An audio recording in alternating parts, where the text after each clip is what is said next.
Não nego que podemos encontrar uma forte resistência interna tentando nos impedir de pôr um fim à identificação com o sofrimento.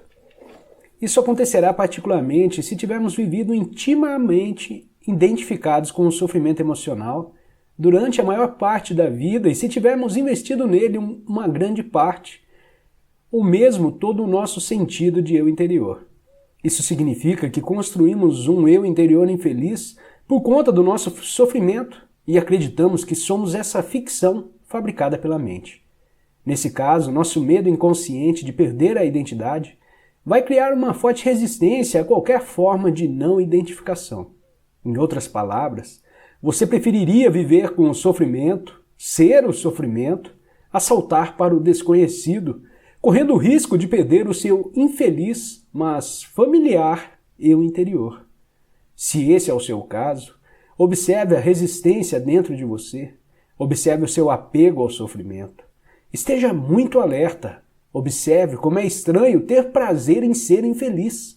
Observe a compulsão de falar ou pensar a esse respeito. A resistência deixará de existir se você torná-la consciente. Poderá então dar atenção ao sofrimento, estar presente como testemunha e iniciar a transformação. Só você pode fazer isso. Ninguém pode fazer por você.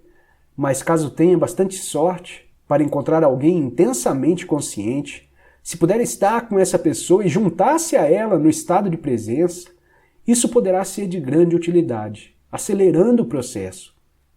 Se isso acontecer, a sua própria luz logo brilhará mais forte. Quando colocamos um pedaço de lenha que tenha começado a queimar há pouco tempo, perto de outro que está queimando vigorosamente, e depois separamos os dois novamente, o primeiro tronco passará a queimar com uma intensidade muito maior. Afinal de contas, é o mesmo fogo. Ser um fogo dessa natureza é uma das funções de um mestre espiritual. Alguns terapeutas estão aptos a preencher essa função, desde que tenham alcançado um ponto além do nível de consciência e sejam capazes de criar e sustentar um estado de presença intensa e consciente enquanto estiverem trabalhando com você. A razão pela qual não colocamos a mão no fogo não é o medo, e sim a certeza de que vamos nos queimar. Não é preciso ter medo para evitar um perigo desnecessário. Basta um mínimo de inteligência e bom senso. Nessas questões práticas, é muito útil aplicarmos as lições do passado. Mas se alguém nos ameaça com fogo ou com violência física, talvez experimentemos uma sensação como medo. É uma reação instintiva ao perigo, sem relação com a doença psicológica do medo que estamos tratando aqui. A doença psicológica do medo não está presa a qualquer perigo imediato concreto e verdadeiro. Manifesta-se de várias formas, tais como agitação, preocupação, ansiedade, nervosismo, tensão, pavor e fobia, e etc. Esse tipo de medo psicológico é sempre de alguma coisa que poderá acontecer, não de alguma coisa que está acontecendo nesse momento. Você está aqui e agora, ao passo que a sua mente está no futuro.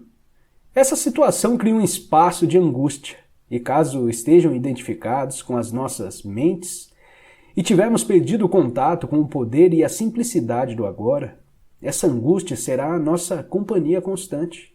Podemos sempre lidar com uma situação no momento em que ela se apresenta, mas não podemos lidar com algo que é apenas uma projeção mental. Não podemos lidar com o futuro. Além do mais, enquanto estivermos identificados com a mente, o ego rege as nossas vidas, como mencionei anteriormente. Por conta da sua natureza ilusória, e apesar dos elaborados mecanismos de defesa, o ego é muito vulnerável e inseguro, e vê a si mesmo em constante ameaça. Esse é o caso aqui, mesmo que o ego seja muito confiante em sua forma externa. Agora, lembre-se que uma emoção é a reação do corpo à mente. Que mensagem o corpo está recebendo permanentemente do ego, o falso eu interior construído pela mente? Perigo, estou sob ameaça. E qual é a emoção gerada por essa mensagem permanente? Medo, é claro. O medo parece ter várias causas, Tememos perder, falhar, nos machucar, mas em última análise, todos os medos se resumem a um só: o medo que o ego tem da morte e da destruição. Para o ego, a morte está bem ali na esquina, no estado de identificação com a mente. O medo da morte afeta cada aspecto da nossa vida. Por exemplo, uma mesma coisa aparentemente trivial ou normal, com a necessidade de estar certo em um argumento e demonstrar a outra pessoa que ela está errada, defendendo a posição mental com a qual nos identificamos, acontece por causa do medo da morte. Se estivermos identificados com uma atitude mental e descobrirmos que estamos errados, nosso sentido de eu interior, baseado na mente, corre um sério risco de destruição. Portanto, assim como o ego, você não pode errar. Errar é morrer. Muitas guerras foram disputadas por causa disso e inúmeros relacionamentos foram destruídos.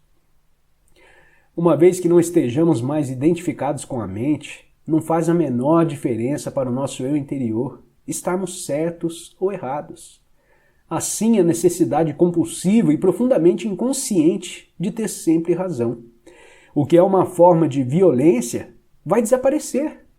Você poderá declarar de modo calmo e firme como se sente ou o que pensa a respeito de algum assunto, mas sem agressividade ou qualquer sentido de defesa. O sentido do seu eu interior passa a se originar de um lugar profundo e verdadeiro dentro de você, não mais de sua mente.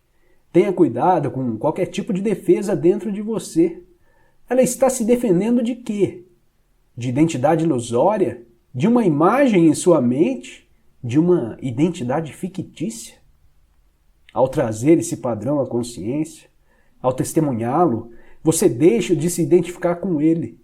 Sob a luz da consciência, o padrão de inconsciência irá se dissolver rapidamente. Esse é o fim de todos os argumentos e jogos de poder tão prejudiciais aos relacionamentos. O poder sobre os outros é fraqueza disfarçada de força.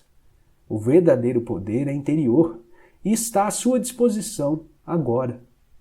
O medo será uma companhia constante para qualquer pessoa que esteja identificada com a mente e, portanto, desconectada do seu verdadeiro poder, o eu profundo enraizado no ser. O número de pessoas que conseguiram alcançar o ponto além da mente ainda é extremamente pequeno, o que nos leva a presumir que, virtualmente, todas as pessoas que você encontra ou conhece vivem em um estado permanente de medo. Só o que varia é a intensidade. Ele flutua entre a ansiedade e o pavor, numa ponta da escala e um desconfortável, vago e distante sentido de ameaça na outra. Muitas pessoas só tomam consciência disso quando o medo assume uma de suas formas mais agudas.